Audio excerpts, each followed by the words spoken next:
Hi, second graders. Miss Tingey here with a grammar skills lesson for you, all about commas. This goes with your student skill practice book, and it's lessons 25 and 26. I know you recognize these other punctuation marks: the comma, the period, exclamation mark, and question mark. So what is a comma? A comma is a punctuation mark that can be used in two important ways. Commas can be used to tell us to pause while we're reading, or they're used between words in a sentence. Okay, during this first lesson, lesson 25, we're going to learn how to use comma in a series. A series is a list with 3 or more people, items, or things. Hey, look at that. I just listed a series here: people, items, things. Do you spot the commas and where they are between the things in this series? Example 1. My mom sent me to the store for eggs, bread, apples. We have these 3 items in our list. We can rewrite this as a full sentence using commas between the things in the list. My mom sent me to the store for eggs, comma, bread, comma, and apples. Here's the catch. This purple arrow that's pointing to the word and signals that this is the end of our list, and we need to include a comma before that word and. All right, let's look at another example together. Listen as I read the first part of this. Everybody laughs. Babies, children, and adults all laugh.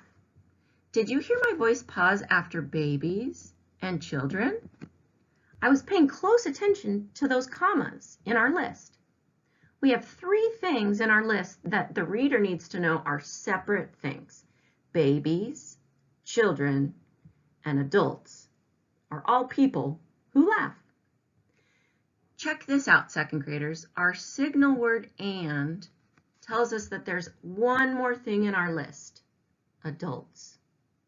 It's important to remember to include that comma before our signal word and. Okay, let's read on. People love to laugh. It makes them feel good inside. People laugh at jokes, cartoons, and funny stories. Why did we need these 2 commas here? Yeah, because they're separating jokes, cartoons, and funny stories, all things that people laugh at. It's important here to notice that we need our comma before the signal word and, which tells us we have funny stories also in our list. Paragraph 2. People laugh in different ways. They giggle, snort, or howl. Wait, that sounded weird. Do we need to fix something? Oh, here's a list we need to add commas to. Let's start again. People laugh in different ways. They giggle, snort, or howl. That sounds better. Look at this. Here's our signal word or that tells us one more thing is in our list. What do giggle, snort, or howl have in common? Yeah, the different ways that people laugh. Okay, reading on. Some people hold their tummies, their noses, or their mouths. Ooh, that sounded strange. Let's fix that. Some people hold their tummies, their noses, or their mouths. There's that signal word that tells us there's one more thing in our list. Watching people laugh is really funny.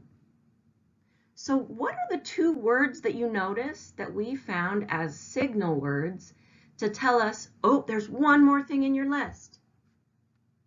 We have the signal word and we have the signal word or. both tell us or signal to us that there is one more thing left in our list. And it's important to remember to include the comma before that signal word. Okay, let's look at 3 more examples of sentences that have commas in a series. Number 1, read in your head or out loud. Can you tell where we need to add the commas? Okay. Mom and I can walk, drive, or take the bus downtown. Did that sound right? No. Let's try again. Mom and I can walk, drive, or take the bus downtown. Where do we need our commas? Okay, I'm looking at this list. What are the ways we can get downtown? We can walk, we can drive, or we can take the bus. I have 3 things in this list. I need to separate each of them with a comma.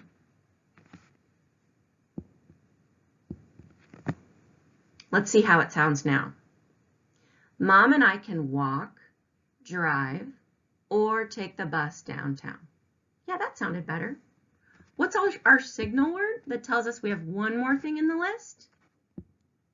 Yep, or. Number 2, read in your head or out loud.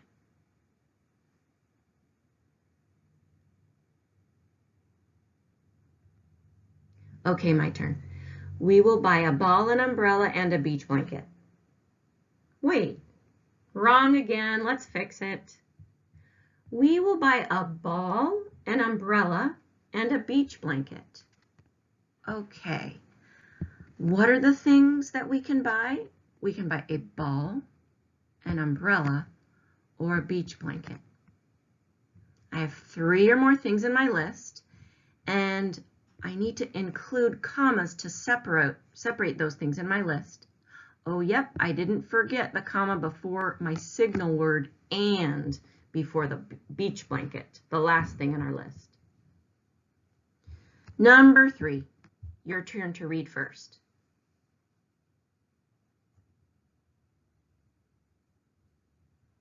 Okay.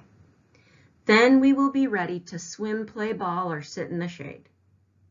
Wait, what can we do? We will be ready to swim, play ball, or sit in the shade. These are 3 things that we can do downtown. We can swim, play ball, or sit in the shade. Or is the signal word that we have one more thing in our list. Okay, second graders, now it's your turn for some practice in your skills book. You'll find different activities on pages 73, 74, and 75. Oh, that's 3 things in this list. I have commas to separate the page numbers, but I'm missing the word that signals we have one more page. And. Okay, pages 73, 74, and 75. Read the directions carefully and don't forget to write your own sentences where it asks you to at the bottom part of each page. Off you go, and then come back for the rest of this lesson on commas. All right, we're ready for our second lesson, lesson 26. And this is using commas in a letter, specifically in the greeting and closing of a letter. Wait, what do I mean by greeting and closing? Well, don't forget, letters always are written to someone and they are always from someone else. I know that this is a review for you, second graders, because since we've been away from school, you have been writing letters to your friends and your classmates and probably family members and maybe even some famous people. Okay, let's read this letter and figure out who it's to and what they say and then who it's from. Dear neighbor, I'm happy that you moved in next door. What's your name? How old are you? Do you want to be friends? Your neighbor, Ellie. We are missing some commas. The first thing we need to do is look at the greeting. Who is this letter for? It's for the neighbor. Here's our greeting. Now, our specific greeting word after naming who it's for is dear. Who's this letter? Going back. So we need a comma, second graders, after the name of who we're greeting. We're greeting the neighbor, so we need a comma right after neighbor. Now let's look at the closing. Who is this letter from? This letter is from Ellie, and our closing words specifically say your neighbor. So we need to make sure to include a comma after the closing, your neighbor, and before the name of the person who wrote the letter.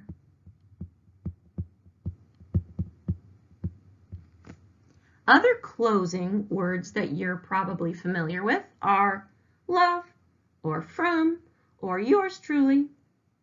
So we have in a letter, second graders, a comma after the name of the person who we greet and before the name of the person who it's from, or right after the closing words.